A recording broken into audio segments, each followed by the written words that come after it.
I never planned to fall for him.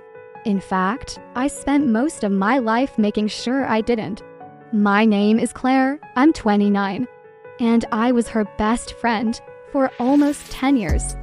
We shared secrets, vacations, even clothes. But the one thing I should have never touched was her husband. His name was Ethan, and he wasn't just charming, he was the kind of man who notices things. He'd remember your favorite drink. He'd open your car door without making it a big deal. He'd listen like your words actually mattered. For years, I watched them together. They were the Instagram couple, polished, smiling, flawless, except perfection has cracks when you see up close, behind closed doors. She changed, controlling, sharp, criticizing the way he dressed, the way he spoke, even the way he breathed. And me, I stayed silent. Because friends don't cross lines. Until one rainy night, when she forgot her phone at my apartment. She was rushing to a dinner. Ethan came to pick it up. It was late. The power had flickered. The rain was heavy, loud against the windows. I opened the door in sweatpants and messy hair. He smiled. A little tired. A little sad. I didn't know you still lived here, he said. I laughed. I'm a creature of habit. He stepped in, holding the phone, then paused. Do you mind if I stay a second? The rain's brutal, I nodded. He sat on my couch. I made tea.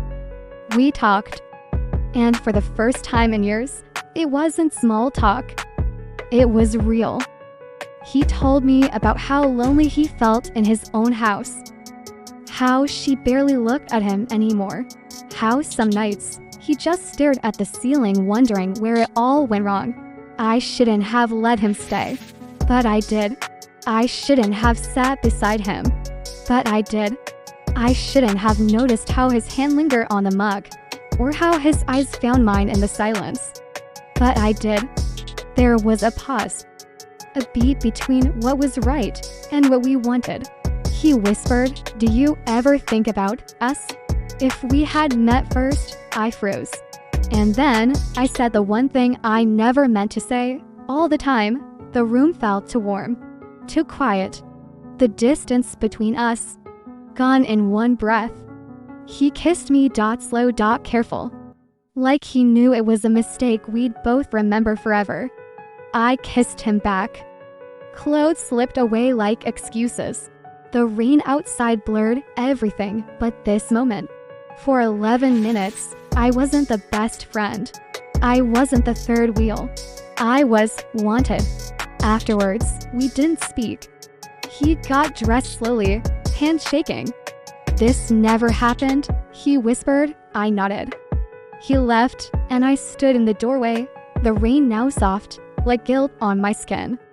The next day, she called me, laughing. I forgot my phone, and Ethan said you'd caught up. I'm glad. He needs more good people in his life. I nearly choked.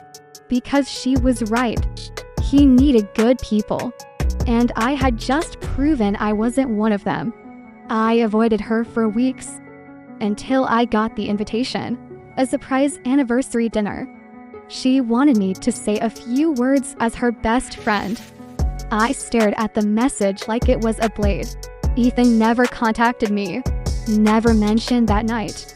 But I saw it in his eyes when I arrived, haunted, conflicted. She pulled me close, whispered, "Your family, Claire. You always will be." And that's when it hit me, the deepest betrayals don't scream. They whisper in the quiet. They live in glances across candlelit tables. In memories we pretend didn't happen. I smiled through dinner, clapped during speeches, pretended my heart wasn't breaking. But inside, I knew he wasn't mine. He was never meant to be. But for one night, he was.